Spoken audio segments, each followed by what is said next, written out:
الحمد للہ رب العالمین والصلاة والسلام علی سید المرسلین اما بعد فاعوذ باللہ من الشیطان الرجیم بسم اللہ الرحمن الرحیم الصلاة والسلام علیک یا رسول اللہ وعلی آلک واصحابک یا حبیب اللہ الصلاة والسلام علیک یا نبی اللہ وعلی آلک واصحابک یا نور اللہ۔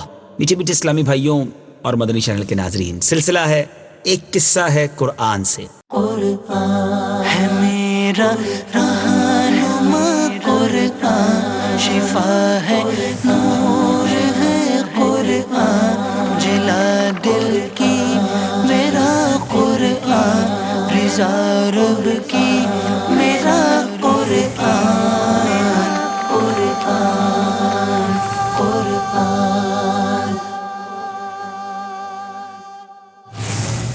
آج کون سا واقعہ سننا ہے؟ سبحان اللہ، یقیناً سخاوت اللہ کو بڑی پسند ہے، مگر آج بات کریں گے میرے آقا علیہ الصلوۃ والسلام کے مبارک ساتھیوں کی، جی ہاں، صحابہ کرام علیہم الرضوان کی سخاوت۔ قرآن پاک میں کس پیارے انداز میں اس سخاوت کو بیان کیا گیا ہے، بہت خوبصورت واقعات ہیں، سنتے جائیے، ایمان کو تازہ کرتے جائیے۔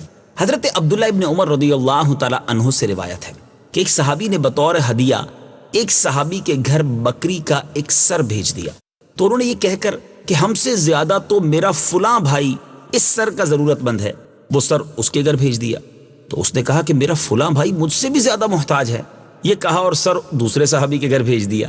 اسی طرح ایک نے دوسرے کے گھر، دوسرے نے تیسرے کے گھر اس سر کو بھیجا، یہاں تک کہ جب یہ سر چھٹے صحابی کے پاس پہنچا تو انہوں نے سب سے پہلے والے کے گھر یہ کہہ کر بھیج دیا کہ وہ ہم سے زیادہ مفلس اور حاجت مند ہیں۔ اس طرح وہ سر جس گھر سے سب سے پہلے بھیجا گیا تھا پھر اسی گھر میں آ گیا۔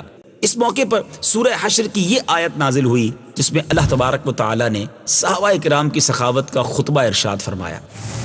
وَيُؤْثِرُونَ عَلَىٰ أَنفُسِهِمْ وَلَوْ كَانَ بِهِمْ خَصَاصَةٌ وَمَن يُوقَ شُحَّ نَفْسِهِ فَأُولَٰئِكَ هُمُ الْمُفْلِحُونَ۔ اور وہ اپنی جانوں پر ترجیح دیتے ہیں اگرچہ انہیں خود حاجت ہو، اور جو اپنے نفس کے لالچ سے بچا لیا گیا وہی لوگ کامیاب ہیں۔ سبحان اللہ، سبحان اللہ۔ یہ تو زمانہ رسالت کا ایک حیرت انگیز واقعہ تھا۔ امیر المومنین حضرت عمر فاروق اعظم رضی اللہ تعالیٰ عنہ کے عہد خلافت میں تقریباً اسی قسم کا ایک واقعہ پیش آیا جو عبرت خیز اور نصیحت آموز ہونے میں پہلے واقعے سے کم نہیں ہے۔ چنانچہ منقول ہے کہ امیر المومنین حضرت عمر فاروق اعظم رضی اللہ تعالیٰ عنہ نے 400 دینار ایک تھیلی میں بند کر کے اپنے غلام کو حکم دیا کہ یہ تھیلی حضرت ابو عبیدہ بن الجراح رضی اللہ تعالیٰ عنہ کی خدمت میں پیش کرو، اور پھر تم گھر میں اس وقت تک ٹھہرے رہو کہ تم دیکھ لو کہ وہ اس تھیلی کا کیا کرتے ہیں۔ چنانچہ غلام تھیلی لے کر حضرت ابو عبیدہ رضی اللہ تعالیٰ عنہ کے پاس پہنچا اور عرض کیا کہ حضرت امیر المومنین نے یہ دیناروں کی تھیلی آپ کے پاس بھیجی ہے اور فرمایا ہے کہ آپ اس کو اپنی حاجتوں میں خرچ کریں۔ امیر المومنین کا پیغام سن کر آپ نے یہ دعا دی کہ اللہ تعالیٰ امیر المومنین کا بھلا کرے۔ پھر اپنی لونڈی سے فرمایا کہ اے خادمہ، یہ 7 دینار فلاں کو دے آؤ، 5 دینار فلاں کو۔ اسی طرح انہوں نے ایک ہی نشست میں تمام دیناروں کو حاجت مندوں میں تقسیم کرا دیا۔ صرف 2 دینار ان کے سامنے رہ گئے تھے۔ انہوں نے فرمایا کہ اے لونڈی، یہ 2 دینار بھی فلاں ضرورت مند کو دے دو۔ یہ ماجرا دیکھ کر غلام امیر المومنین کے پاس واپس آیا تو امیر المومنین نے 400 دینار کی دوسری تھیلی حضرت معاذ بن جبل رضی اللہ تعالیٰ عنہ کے پاس بھیجی اور غلام سے فرمایا تم اس وقت تک ان کے گھر میں بیٹھے رہنا اور دیکھتے رہنا کہ وہ اس تھیلی کے ساتھ کیا معاملہ کرتے ہیں۔ چنانچہ غلام جب حضرت معاذ بن جبل رضی اللہ تعالیٰ عنہ کے پاس تھیلی لے کر پہنچا تو حضرت معاذ بن جبل رضی اللہ تعالیٰ عنہ نے امیر المومنین کا تحفہ اور پیغام پانے کے بعد یہ کہا کہ اللہ تعالیٰ امیر المومنین پر اپنی رحمت نازل فرمائے اور ان کو نیک بدلہ دے۔ پھر فوراً ہی اپنی لونڈی کو حکم دیا کہ فلاں فلاں صحابہ کے گھروں میں اتنی اتنی رقم پہنچا دو۔ صرف 2 دینار باقی رہ گئے کہ حضرت معاذ بن جبل رضی اللہ تعالیٰ عنہ کی زوجہ آ گئی اور کہا کہ خدا کی قسم ہم لوگ بھی تو مفلس اور مسکین ہیں۔ یہ سن کر وہ 2 دینار جو باقی رہ گئے تھے آپ نے اپنے بیوی کی طرف پھینک دیے۔ یہ منظر دیکھ کر غلام امیر المومنین کی خدمت میں حاضر ہو گیا، سارا چشم دید ماجرا سنانے لگا۔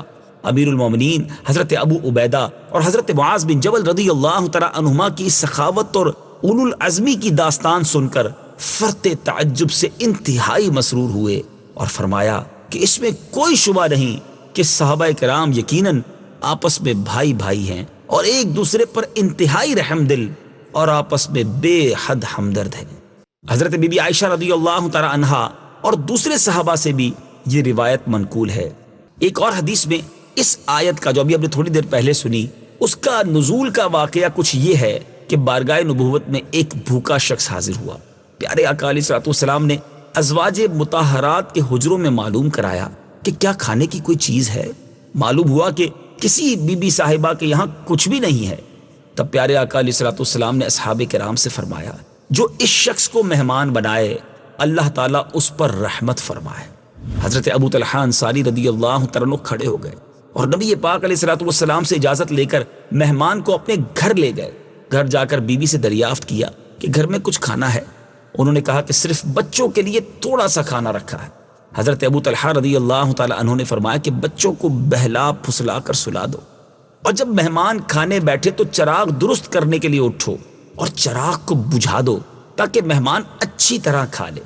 یہ تجویز اس لیے کہ مہمان یہ نہ جان سکے کہ اہل خانہ اس کے ساتھ نہیں کھا رہے ہیں، کیونکہ اس کو یہ معلوم ہو جائے گا تو وہ اصرار کرے گا اور کھانا تھوڑا ہے، اس لیے مہمان بھوکا رہ جائے گا۔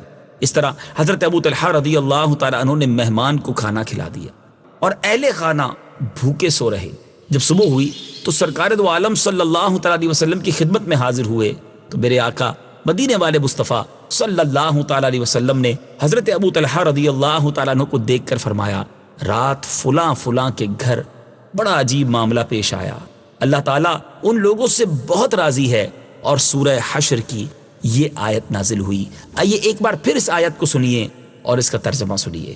وَيُؤْثِرُونَ عَلَىٰ أَنفُسِهِمْ وَلَوْ كَانَ بِهِمْ خَصَاصَةٌ وَمَن يُوقَ شُحَّ نَفْسِهِ فَأُولَٰئِكَ هُمُ الْمُفْلِحُونَ۔ اور وہ اپنی جانوں پر ترجیح دیتے ہیں اگرچہ انہیں خود حاجت ہو، اور جو اپنے نفس کے لالچ سے بچا لیا گیا وہی لوگ کامیاب ہیں۔ سبحان اللہ، یہ آیت مبارکہ اور اس کے شان نزول کے حیرت ناک واقعات ہم مسلمانوں کے لیے کس قدر عبرت خیز اور نصیحت آموز ہیں، اس کو بیان کرنے کی حاجت نہیں۔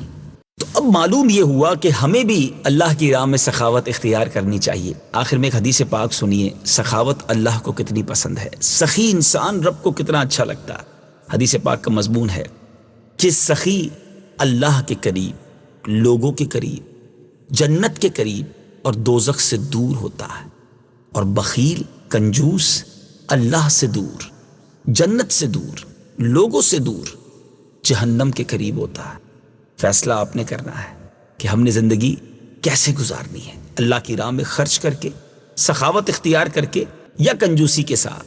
اللہ مجھے بھی آپ کو بھی اپنی راہ میں خوب خرچ کرنے کا جذبہ عطا فرمائے، سخی لوگوں میں ہمیں شامل فرمائے۔ قرآن پاک پڑھتے رہیے، سمجھتے رہیے اور اس کے نور سے اپنے دلوں کو منور کرتے رہیے۔ مدنی چینل دیکھتے رہیے۔ اگلے سلسلے میں ایک اور خوبصورت قصہ لے کر حاضر ہوں گے۔ صلو علی الحبیب صلی اللہ تعالی علی محمد صلی اللہ علیہ وسلم۔